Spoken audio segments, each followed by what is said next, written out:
오늘 말씀의 제목은 예수와 함께 모든 것 주시는 하나님, 이런 주제로 말씀 받겠습니다. 예수님이 말씀하신 가운데 말씀 중에서 중요한 부분이 많이 있는데 그 중에 하나는 마태복음 22장 14절, 이 말씀을 잘 깨닫고 이해를 하셔야 됩니다. 마태복음 22장 14절 이렇게 말씀했습니다. 청함을 받은 사람은 많되 택함을 입은 자는 적으니라. 이렇게 예수님께서 말씀하시는데 굉장히 중요한 내용이 되죠. 청함을 받은 사람은 많다. 이 세상의 모든 사람을 하나님이 구원의 은혜로 하나님의 자녀로 청해 주셨죠. 어떤 사람은 아멘하고 예수님 믿고 하나님의 자녀가 됐고 청함에 응했죠. 그러나 어떤 사람은 나 하나님 안 믿어진다, 나 하나님 믿기 싫다, 이렇게 거부하는 사람도 있다라고 말씀을 했습니다. 그런데 중요한 것은 청함을 받았는데 혼인잔치집에 왔는데 택함을 받은 사람은 적었다, 이렇게 말씀해 주셨는데요. 이 말씀은 혼인잔치 비유로 하나님의 뜻에 합한 자가 누구냐 하는 것에 대해서 말씀해 주셨습니다. 하나님의 초대를 거절하는 사람이 너무나 많죠. 그 사람들은 자기 할 일을 위해서 갔다라고 성경에 기록하고 있습니다. 하나님을 거부한 사람이 너무나 많습니다. 그런데 잔치에 온 사람도 아주 많았다고 하나님은 말씀하고 계십니다. 그런데 중요한 것이 이 부분이죠. 청함을 받아서 혼인잔치집에 온 사람, 그러나 하나님 믿겠다고 온 사람 많이 있죠. 교회도 많습니다. 교회 다니는 사람도 많습니다. 이 사람들 중에 예복을 입지 않고 온 사람이 있었다. 여기에서 중요한 것이 예복을 입지 않았다고 하는 것이 중요한 포인트가 됩니다.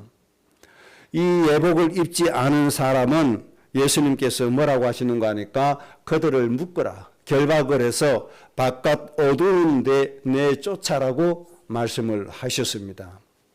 예수님 따라오는 사람 많았죠.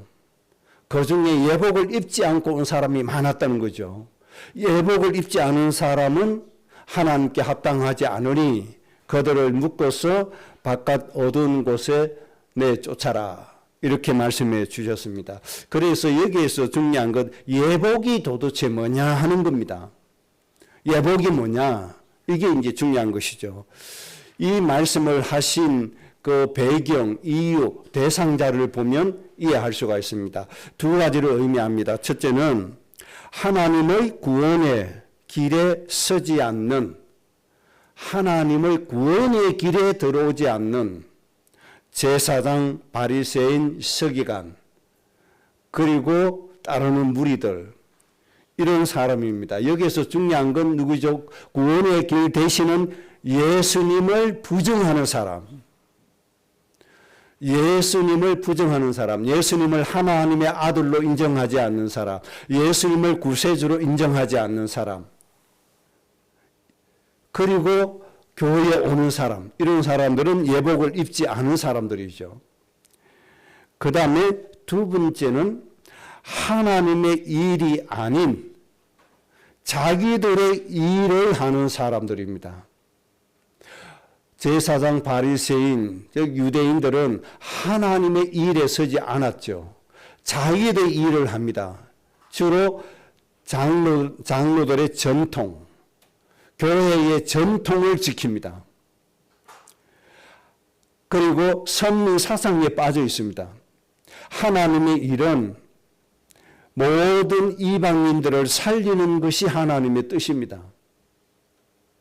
그러니까 그 당시에 유대인들과 교회의 지도자들, 서기관, 바리새인, 제사장들은 하나님의 일에 들어서지 않고 자기들의 일을 하는 사람입니다. 그래서 자기들의 일을 얼마나 철저하게 했는가 하니까 예를 들면 예수님의 제자들이 손을 닦지 않고 음식을 먹었다고 그것을 율법을 어겼다고 질타하는 거죠. 그럼 하나님의 일은 뭡니까? 사람의 생명을 살리는 게 하나님의 일인데 하나님의 생명을 살리는 일에 관심이 없습니다. 율법 조항 그거 지켰나 안 지켰나? 손을 닦았나 안 닦았나? 안식일에 일을 하느냐 안 하느냐? 이 일에 치중되어 있단 말이죠. 그래서 예수님께서 이 비유로 말씀해 주시는 겁니다. 그러니까 예수님이 유일한 구원의 길이신데 이 예수님을 배척한 사람, 그리고 하나님의 일, 생명을 살리는 일이 아닌 교회의 전통에 빠진 사람, 교리에 빠진 사람, 이런 사람들은 합당하지 않다는 겁니다. 그래서 예수님이 하시는 말씀이 청함을 받은 사람은 많다. 교회 다니는 사람 많다. 그러나 택함을 받은 자, 예복을 입고 택함을 받은 자는 참으로 적다. 그렇게 말씀해 주신 겁니다. 우리는 청함을 받은 사람에 있으면 안 됩니다.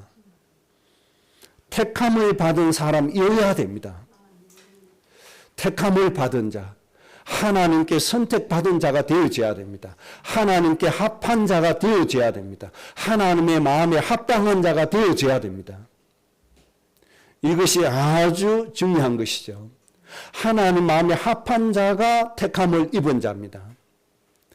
많은 사람이 청함을 받았지만 택함을 입은 자가 아니었다는 겁니다.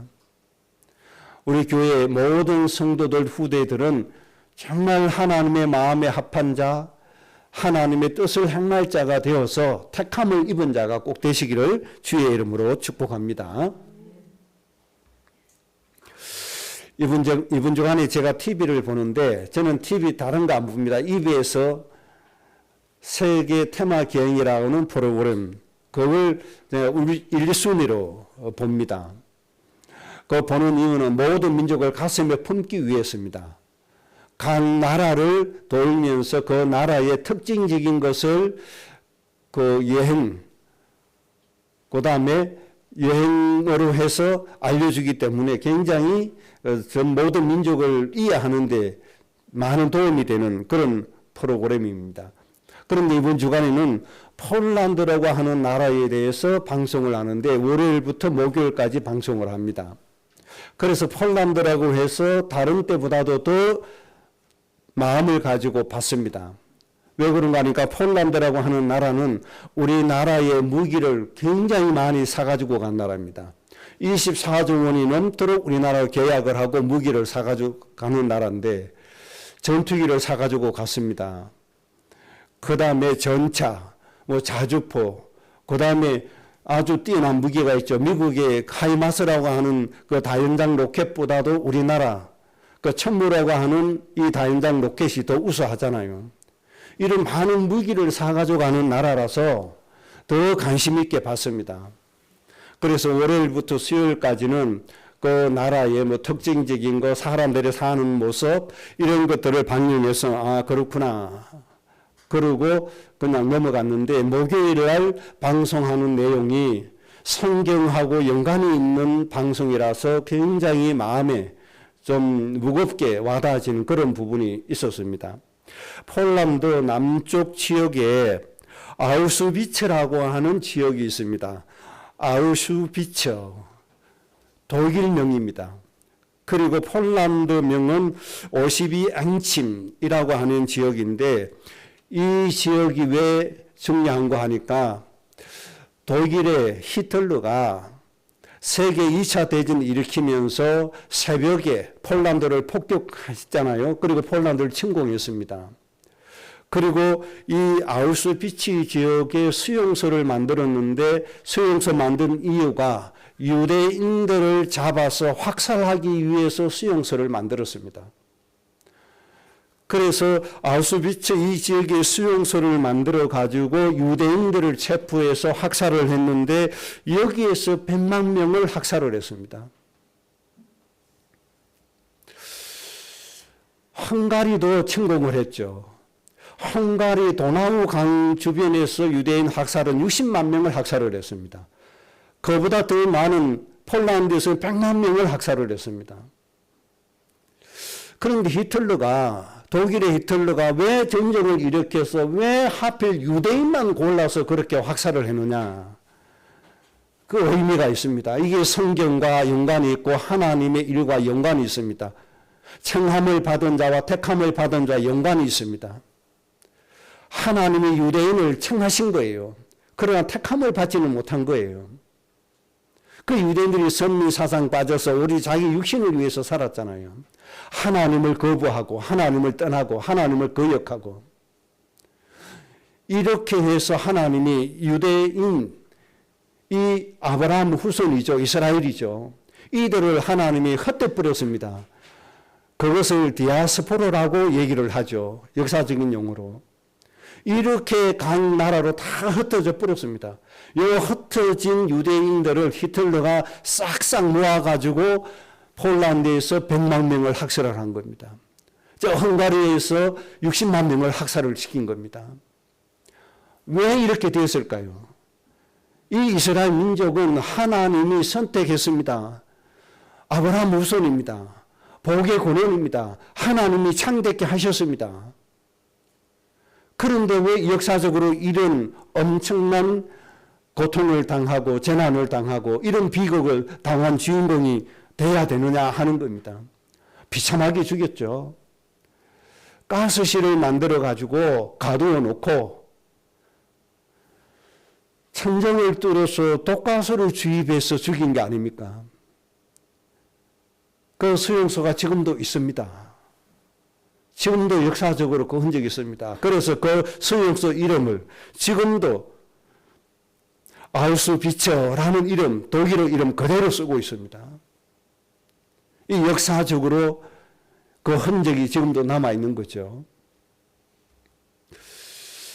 여기에서 우리는 중요한 걸 얻어야 됩니다. 아무리 하나님이 아브라함을 복의 근원으로 세우시고 창대케 하시고 100배 1000배를 축복을 주셔도 하나님이 약속하셨잖아요. 1000대에 이르기까지 하나님의 복을 주신다. 1000대에 이르기까지 약속하신 말씀을 하나님이 이행하신다. 그런데 1000대에 이르기까지 하나님의 복은 고사하고 저 전범 때문에 그 수많은 사람이 그렇게 고통스럽게 죽어가야 됩니까? 하나님께 택함을 받지 못하면 언젠가는 흑암에 사로잡혀서 이렇게 비참하게 죽어가는 겁니다. 아브라함 때는 좋았죠. 얼마나 좋았습니까? 아브라함이 불신앙하고 애굽으로 내려가서 자기 아내 팔아먹고 하나님이 긍휼히 여겨서 은근과 육축이 풍부하게 해서 가나안 땅 올라가게 하실 때는 좋았죠. 하나님이 이삭에게 100배를 주시고 셈의 그는 주셔줄 때는 좋았죠. 그런데 그 후대는 어떻게 되었단 말이에요. 이렇게 한 전범자로 인해서 무참히 살해당하고 살육당하고 그렇게 고통스럽게 살아가져야 된다는 겁니다. 이것은 하나님의 뜻이 아닙니다. 하나님의 뜻은 천대에 이르기까지 행복하게 사는 것이고 안식을 누리며 사는 것이고 평화를 누리며 사는 것이고 모든 민족을 살리면서 전 세계 사람으로 하여금 행복하게 살아가게 하는 복의 근원인 겁니다. 이 축복이 왜 사라졌냐 하는 걸 알아야 됩니다. 지금 우리가 복받았다고 좋아할 것이 아니에요. 우리 후대 세대가 어떻게 되느냐 이걸 봐야 되는 거예요. 우리 어른들은 아무런 생각 없잖아요. 지금 우리나라의 지금 이 정치 사태에 대해서. 그런데 우리 똑똑한 20대 30대는 들고 일어난 거예요. 그들이 외치는 게 뭡니까? 잘못하다 보면 우리 후대들이 공산주의 지하에서 살게 된다. 이 외침을 가지고 지금 일어선 거 아닙니까? 나라를 구한다고. 여러분 이 의미가 뭔 의미인지 압니까? 이 의미를 모르면 진짜 우둔한 사람들입니다. 진짜 흑암을 알아야 되고 이 정치 집단 알아야 됩니다. 히틀러라는 공산주의 사상 가지고 있는 한 사람 때문에 얼마나 많은 사람이 죽어가야 됩니까? 하나님은 안식을 누리기를 원하시는 거예요. 평화롭게 살기를 원하시는 거예요. 모든 사람이 축복을 누리고 살기를 원하시는 거예요. 그런데 후대를 먼저 보셔야 돼요. 후대를. 지금 우리나라 20대, 30대가 뭘 외칩니까? 지금 내가 아니고 우리 후대를 외치잖아요. 우리 후대. 나 때는 그래도 어느 정도 민주주의 편하게 살 수 있어요. 그러나 한 세대가 지나면 나라는 완전히 망하게 된다. 후대는 정말 고통스럽게 살아야 된다. 자유고 뭐고 인권이고 뭐고 없이 정말 그렇게 살아야 되는 시대가 돼버렸다. 그리고 우리나라는 지금 90% 지금 무너져 있다고 그렇게 외치잖아요. 역시 우리 젊은이들이 똑똑해요. 그래서 우리나라는 비전이 있고 희망이 있어요. 여러분, 우리는 영적으로, 이거 지금 정치적으로 우리 20대들이 눈을 떴으니까 우리는 영적으로 눈을 떠야 된단 말이에요. 영적으로. 영적으로 눈을 뜨고 봐야 됩니다. 청함을 받은 사람 많아요. 복 받은 사람 많아요. 하나님의 경제 축복 누린 사람 많아요. 아브라함 어마어마하게 받았어요. 이삭 어마어마하게 받았어요. 후대가 어떻게 되느냐 말이에요. 후대가. 하나님은 우리 후대가 천대까지 복을 누리기를 원하고 계십니다. 여러분, 이런 가정 꼭 세우시기 바랍니다. 우리가 기도하는 가운데 이런 나라 꼭 세워가야 됩니다. 하나님이 천대에 이르기까지 대한민국을 귀하게 들어서 쓰시고 모든 사람에게 평안의 복을 주시고 사람을 살리는 복을 주시는 이런 나라 세우는 주인공이 바로 여러분이 되셔야 된다는 겁니다. 그래서 하나님이 우리를 선택해 주셨습니다. 오늘 본문의 말씀은 크게 두 가지 중요한 포인트가 있습니다. 두 가지 중요한 포인트를 간단하게 말씀드리겠습니다. 첫째는 하나님이 자기 아들을 아끼지 않고 모든 사람을 위하여 내주셨다고 하는 포인트입니다.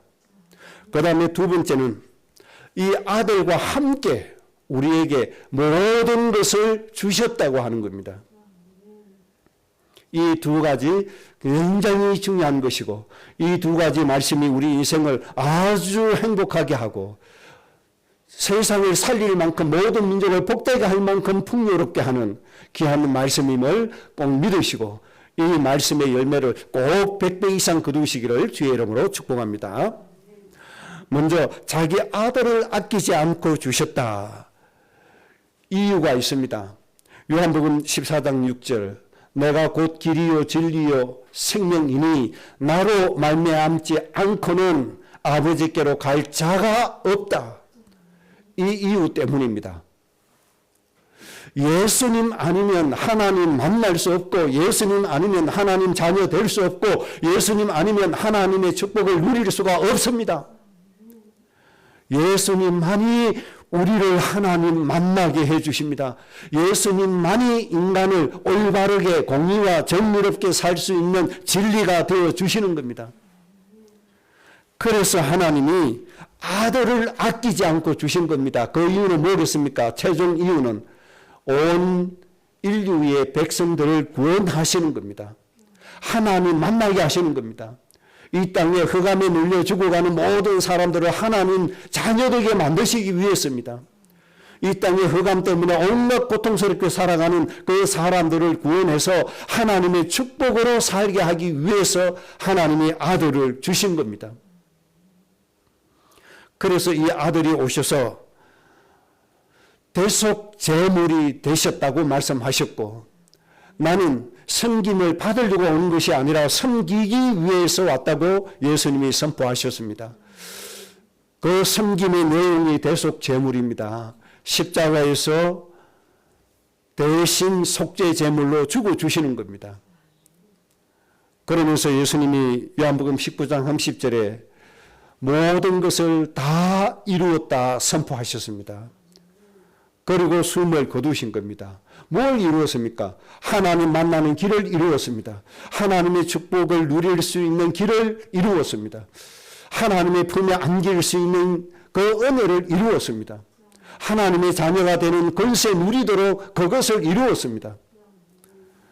이 하나님의 은혜로 모든 질병 이기는 은혜를 이루었고 인간의 슬픔 질고가 사라지는 하나님의 그 구원의 축복을 누리는 그 은혜를 이루었습니다. 그래서 하나님이 아들을 아끼지 않고 주신 겁니다. 왜 그렇습니까? 원래 인간은 하나님의 형상으로 지원받은 하나님의 백성들이고 하나님의 자녀들이었습니다. 이 자녀들이 하나님 버리고 떠나서 흑암에 눌려서 온갖 고통 속에 있으니 어느 부모가 이것을 보고 외면하겠습니까? 하나님의 가슴이 너무 아프시잖아요. 하나님의 백성들이 악한 마귀 사단에 눌려서 저렇게 비참하게 고통받고 죽어가고 있으니 하나님이 아들을 보내서 우리에게 구원의 길을 열어주신 겁니다. 여러분, 이 하나님의 사랑을 깨달으시기 바랍니다. 이 하나님의 마음을 좀 헤아려 주시기 바랍니다. 하나님의 사랑을 좀 깨달으시기 바랍니다. 우리를 구원하시기 위해서 아들을 아끼지 않고 우리에게 주신 그 하나님의 마음, 여러분들 좀 헤아리셔야 됩니다. 좀 생각하셔야 됩니다. 이 하나님 마음 깨닫고 하나님께 감사하는 마음이 있어야 됩니다. 하나님께 경배드리는 마음이 있어야 합니다. 그래서 우리에게 어떤 결론이 나집니까? 고린도전서 1장 18절 21절처럼 예수 그리스도의 십자가의 도는 우리에게 모든 부분의 하나님의 능력이다. 그렇게 말씀해 주셨습니다. 그리고 우리가 인생을 살아가는 데 있어서 우리에게 하나님의 지혜요 하나님의 지식이 된다고 말씀했습니다. 우리가 이 땅에 살아가면서 이 두 가지가 있으면 다 되는 거예요. 하나님의 모든 능력이 있으면 되는 것이고 하나님의 지혜와 지식이 있으면 되는 겁니다. 다른 거 필요 없어요. 이런 은혜를 우리에게 주시려고 아들을 아끼지 않고 우리에게 주신 분이 바로 창조주 여호와 하나님이십니다. 이 하나님의 은혜 절대로 놓치지 않기 바랍니다. 이 하나님을 우리 생각에서 마음에서 절대로 놓지 않기를 바랍니다. 여러분, 이 하나님 절대로 떠나지 않기를 바랍니다. 이 하나님의 은혜가 우리 마음속에서 절대로 희미해져 가서는 안 되겠습니다. 날마다 하나님의 은혜 더 선명해지고 더 뿌리 내려지고 더 충만해지는 은혜 속에 우리는 있어야 합니다. 하나님의 아들이 아니면 절대로 하나님의 구원 누릴 수가 없어요. 인생의 문제 절대로 해결할 수가 없어요. 우리 인생을 불행하게 만들고 인생을 실패시키는 저 악한 마귀 사탄을 꺾을 수가 없어요. 그래서 하나님이 아들을 아끼지 않고 주셨다. 아끼지 않고 주셨다. 하나님의 사랑이 얼마나 큽니까? 이 하나님의 이 마음 우리 가슴에 품고 늘 하나님의 은혜를 사모하는 여러분을 되시길 바라고, 여호와를 앙모하는 자는 샘을 얻는다고 말씀했습니다. 늘 여호와를 앙모하시기 바랍니다. 그래서 하나님의 새 힘으로 매일 생활이 되어 주셔야 합니다. 그 다음 두 번째, 아들과 함께 모든 것을 다 주셨다고 하는 말씀입니다. 여러분, 이 말씀 꼭 믿으시기 바랍니다. 하나님이 우리에게 모든 것 주셨는데 누구와 함께 주셨어요? 아들과 함께 주셨습니다. 이것이 아주 중요합니다. 예수님과 함께입니다. 예수님 제외하고는 아무것도 될 수가 없어요. 예수님 빼고는 아무것도 받을 수가 없어요. 오직 예수님과 함께입니다. 아주 중요합니다. 그래서 우리는 무엇이든지 누구의 이름으로 하는 거죠? 예수님의 이름으로 하는 겁니다. 기도도 예수님 이름으로 하는 겁니다. 예배도 예수님 이름으로 하는 겁니다. 찬송도 예수님 이름으로 하는 겁니다. 축복도 예수님 이름으로 하는 겁니다. 하나님이 예수님과 함께 모든 것을 다 주셨기 때문에 그렇습니다. 그래서 우리는 이 예수님 안에 행하여야 하고, 이 예수님 안에 뿌리를 박아야 하고, 이 예수님의 신성으로 우리 육체에 충만하게 채워가야 합니다. 왜 그렇습니까? 예수님과 함께 모든 것 다 주셨기 때문에. 여러분, 이 비밀을 절대로 놓치시면 안 됩니다. 자, 그러면 예수님과 함께 모든 것을 다 주셨다고 했는데 모든 것이 또 뭐냐? 이것을 좀 정리를 하셔야 됩니다. 많이 있지만 오늘 제가 5가지 부분으로만 정리해 드리겠습니다. 예수님과 함께 모든 것 다 주셨는데 이 모든 것이 뭐냐? 5가지만 가지고도 우리는 정말 행복하게 살아갈 수 있고 이 5가지만 가지고도 모든 사람 다 살릴 수 있습니다. 첫째는 하나님의 권세를 우리에게 주셨습니다.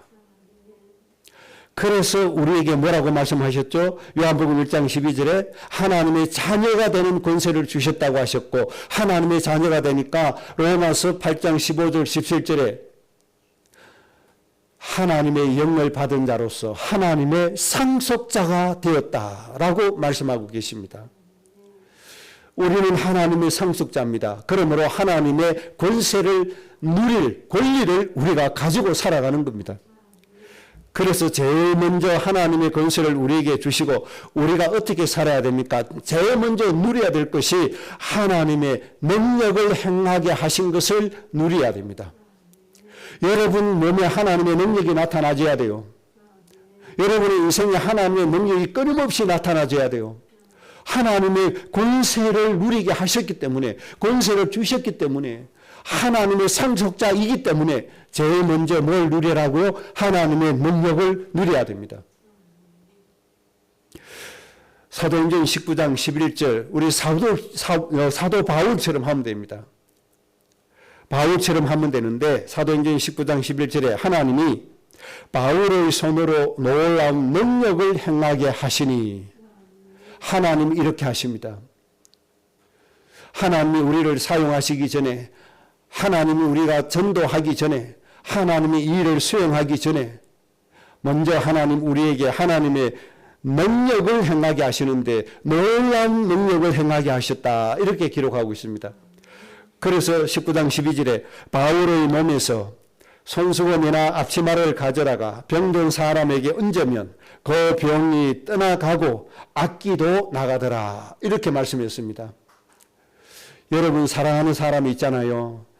내가 축복하고 싶은 사람이 있잖아요. 여러분들이 사용하는 하나님의 말씀을 적는 이 펜, 이걸 내 사랑하는 사람에게 선물로 주었어요. 이것을 받는 사람에게 뭐가 나타나줘야 돼요? 하나님의 능력이 나타나줘야 돼요. 그래서 어떤 역사가 이루어져야 돼요? 그에게 있는 병이 떠나가줘야 돼요. 그에게 있는 악기가 떠나가줘야 돼요. 하나님이 이런 능력을 우리에게 주신 줄로 믿습니다. 이 능력을 가지고 모든 사람을 축복되게 만들고 모든 사람을 살리는 인생이 여러분들이 꼭 되시기를 바랍니다. 내가 사용하는 것에 뭐가 나타나요? 하나님의 능력이 나타나요.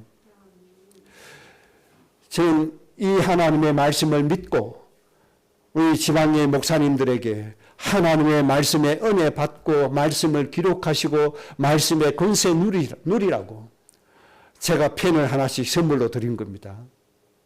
여기에 뭐가 나타나요? 하나님의 능력이 나타나서 말씀 깨닫지 못하는 그 무지함이 치유되어져야 되고, 말씀을 온전하게 붙잡지 않는 그 마음이 치유되어져서 말씀을 간절히 사모하는 마음으로 변화되어져야 되는 능력이 나타나는 마음으로 제가 그렇게 선물을 하는 겁니다. 내가 사용하는, 바울이 사용하는 손수건, 바울이 둘렀던 그 앞치마, 이것을 사람에게 얹었는데도 병이 떠나가고 악기도 떠나갔다. 하나님이 우리에게 이렇게 하나님의 능력 누리기를 원하고 계십니다. 그리스도와 함께 이 하나님의 능력을 주신 줄로 믿습니다. 꼭 누리시기를 주의 이름으로 축복합니다. 그 다음 마태복음 16장 19절에 예수님 믿는 믿음 안에 이런 권세를 주셨습니다. 천국의 열쇠를 준다고 하셨는데 메고 푸는 이 권세를 주신다고 했습니다. 이것은 축복할 수 있는 권세, 저주할 수 있는 권세를 주셨다는 말입니다. 우리가 사람을 죽이는 저 히틀러와 같이 저 악한 것들은 뭐 해야 돼요? 저들을 저주해서 악행을 저지르지 못하도록 우리는 그들을 저주해야 할 것이고, 정말 흑암에 눌려서 고통받고 죽어가는 자들에게는 예수 그리스도의 이름으로 축복을 해서 그들을 살리는 축복권을 행사해야 합니다. 이 권세를 우리에게 주셨다 이 말입니다. 여러분 많이 누리시기를 바랍니다.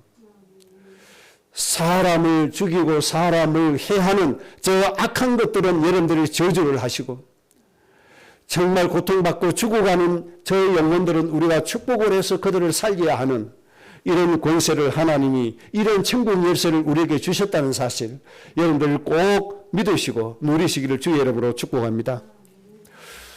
예수님이 제자를 파송하시면서 모든 병을 고치는 권능을 주셨고 더러운 귀신을 내쫓는 권세를 주셨습니다. 더러운 권세를 내쫓아야 합니다. 더러운 귀신을 견학시켜야 합니다. 그래야만 이 대한민국이 모든 국민들이 행복하게 살아갈 수가 있습니다. 더러운 귀신, 거짓으로, 거짓말로 온갖 사람을 속입니다. 대한민국을 거짓말로 대한민국을 속입니다. 거짓말로 대한민국 정치를 장악합니다. 그래서 대한민국을 멸망시키려고 하고 있습니다. 우리는 이 흑암의 세력과 싸워 이겨야 합니다.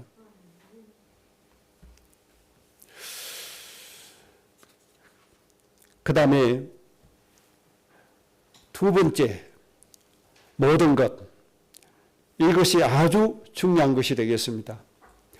예수님과 함께 모든 것 다 주셨다고 하셨는데 첫 번째는 하나님의 권세. 그래서 우리는 하나님의 능력을 누리고 더러운 귀신을 내쫓는 권세를 누려야 됩니다.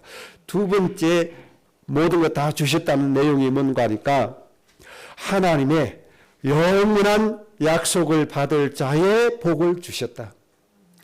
하나님의 영원한 약속. 일회의 약속은 아니고 단회적인 약속이 아닙니다. 영원한 약속을 누릴 수 있는 이 복을 예수님과 함께 우리에게 주셨다고 했습니다. 갈라디아서 3장 29절에 너희가 그리스도의 것이면 곧 아브라함의 자손이요 약속대로 유업을 이을 자니라. 이렇게 말씀했습니다. 영원한 약속이 뭔가 하니까 아브라함의 자손이요 약속의 유업을 이을 자. 이게 영원한 약속입니다. 다시 말씀드리면 하나님이 아브라함을 부르시고 아브라함을 창대케 하시고 아브라함을 무엇으로 삼았어요? 복의 근원으로 삼았어요. 그래서 모든 민족을 복되게 하는 복의 근원이 되게 하셨단 말입니다. 모든 민족을 살릴 가정으로 아브라함을 부르셨다 이 말입니다. 이 유업을 이을 받을 자라고 말씀해 주셨습니다. 오늘 우리에게 이것을 주신 겁니다. 모든 민족을 살릴 수 있는 복의 권은 이 약속을 우리에게 주셨다는 겁니다.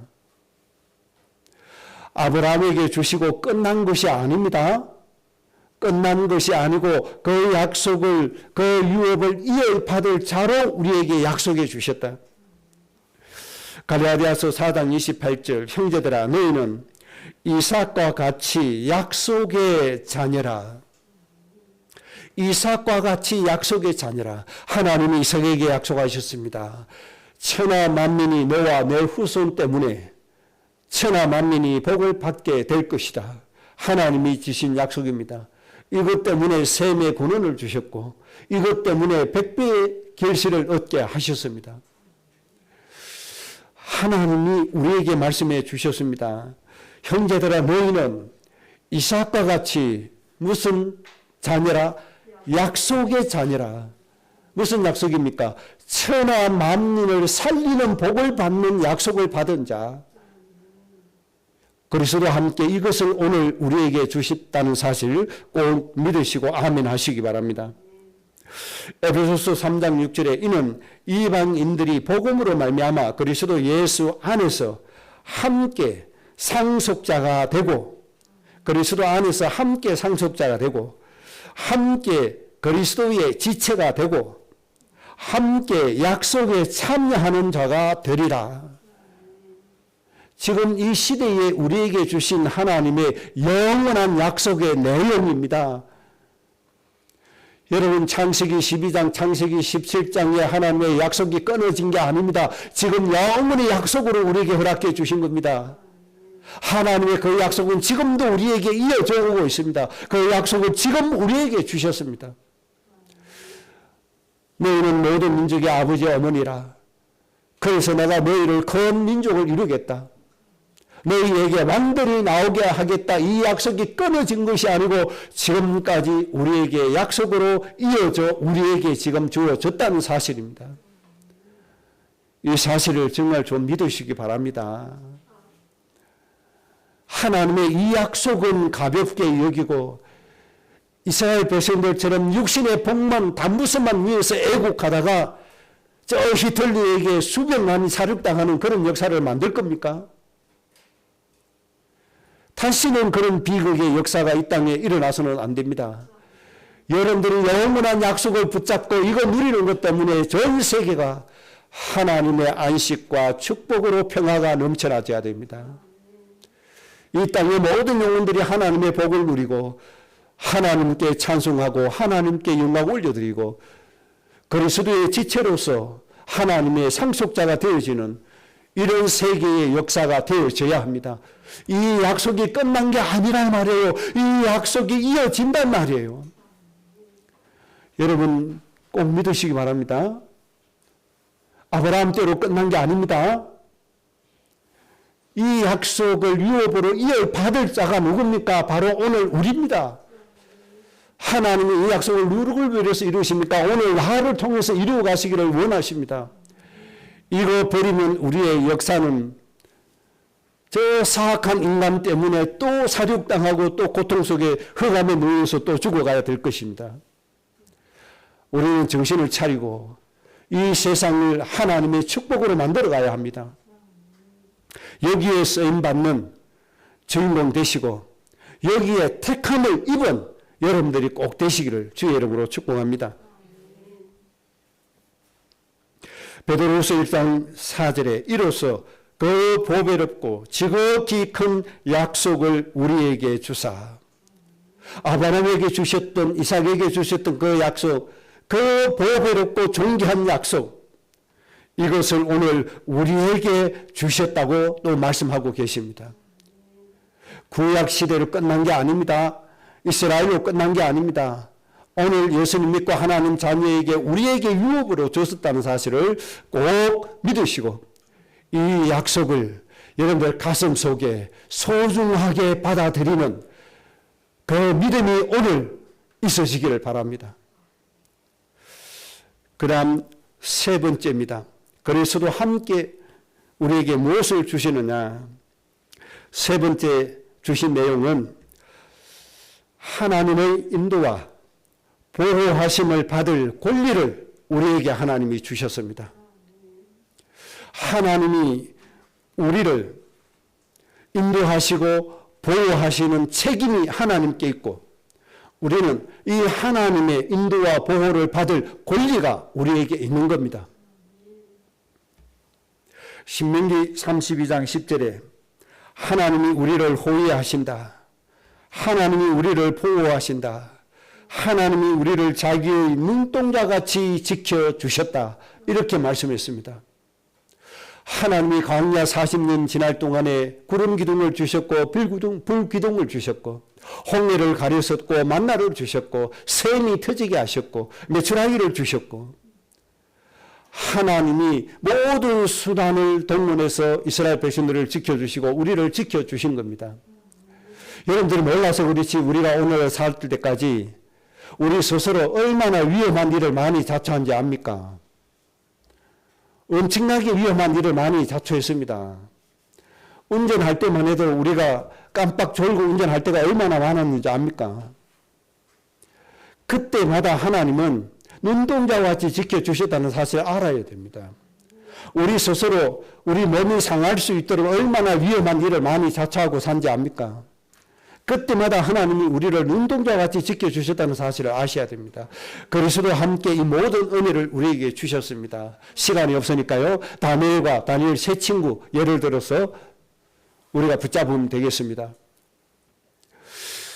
우상에게 절하지 않는다는 억울한 죄를 뒤집어 쓰고 화형식을 당했습니다.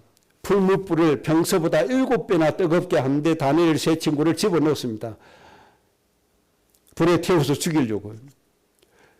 왕이 화가 나서 평소보다 7배나 더 뜨겁게 했는데 데리고 가는 병사들이 근처에 가자마자 타 죽었다고 얘기할 정도로 불을 뜨겁게 했습니다.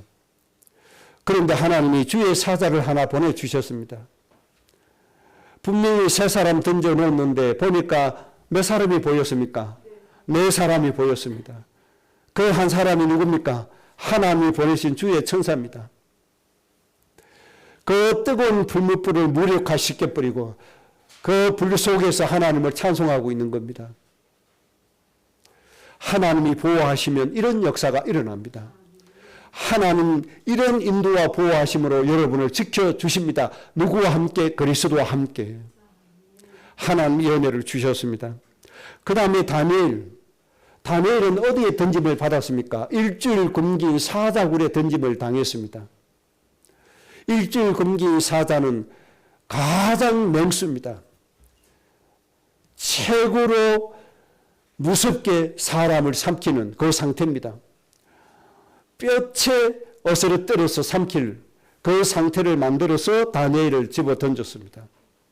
하나님이 주의 사자를 보내서 어떻게 하셨습니까? 사자의 입을 봉해버렸습니다.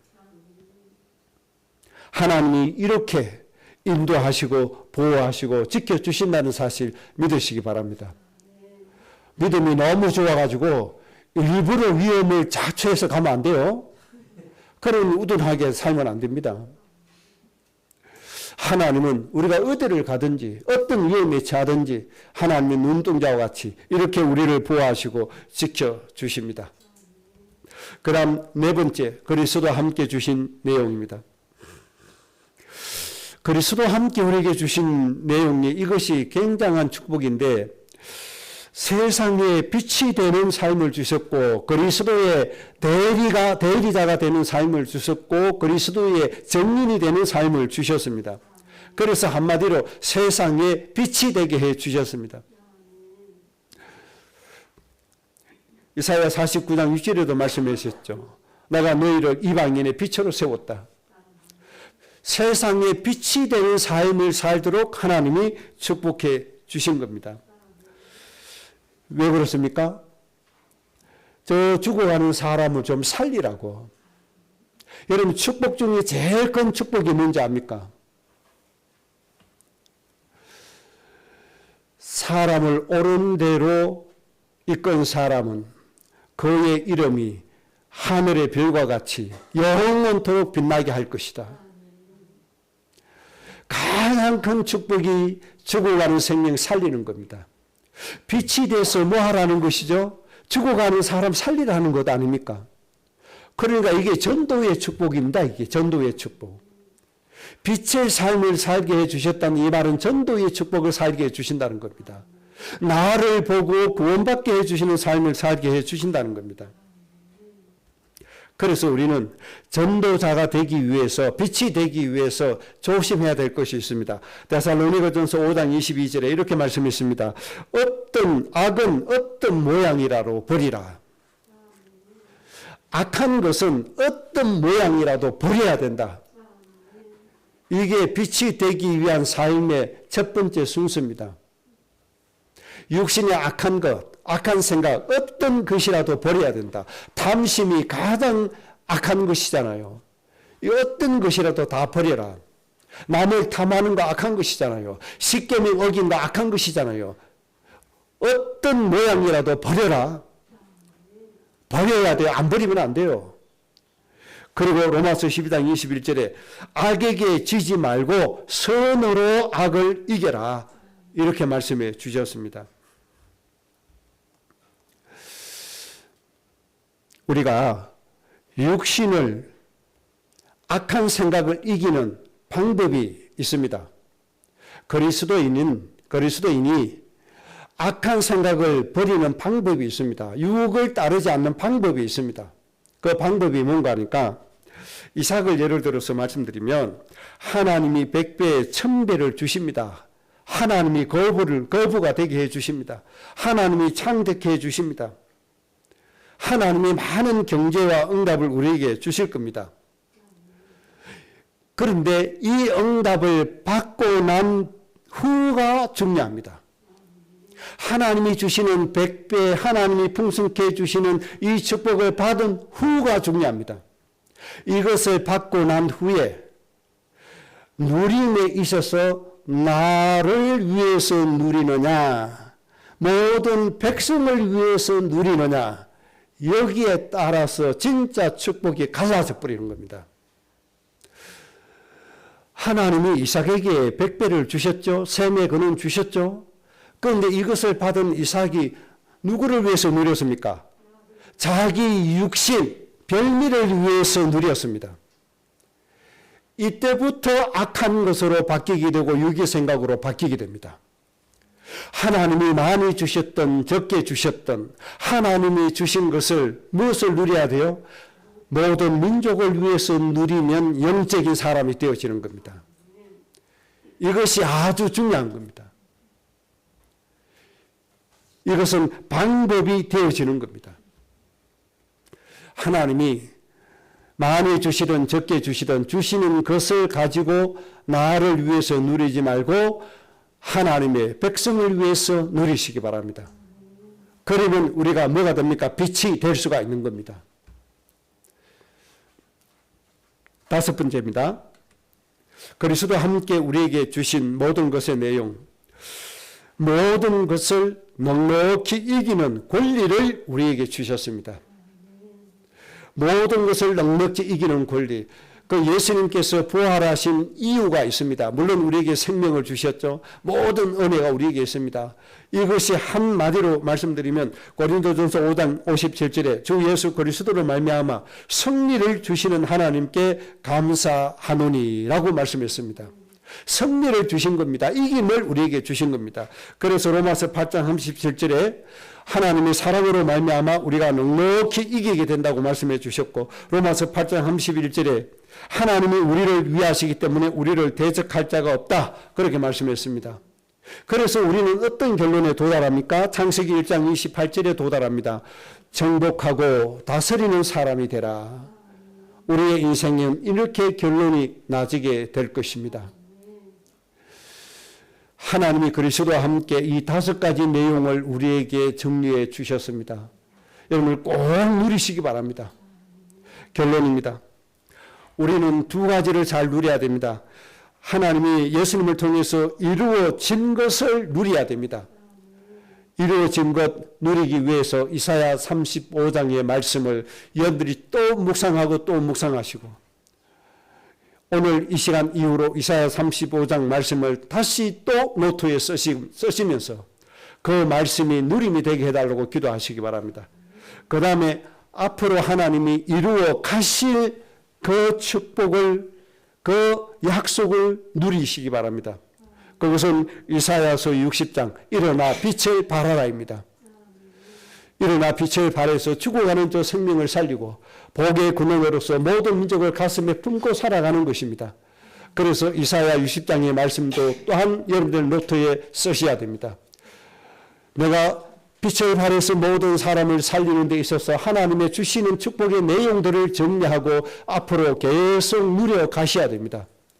하나님이 그리스도와 함께 우리에게 이 어마어마한 축복을 주셨습니다. 그래서 여러분 때문에 다시는 이 땅에 전쟁이 일어나지 않고 모든 나라에서, 모든 현장에서 하나님의 축복으로 평화와 안식과 행복을 누리는, 정복하고 다스리는 이 축복이 세상에 이루어질 줄로 믿습니다. 꼭 응답되시기를 주의 이름으로 축복합니다. 합심으로 기도하겠습니다.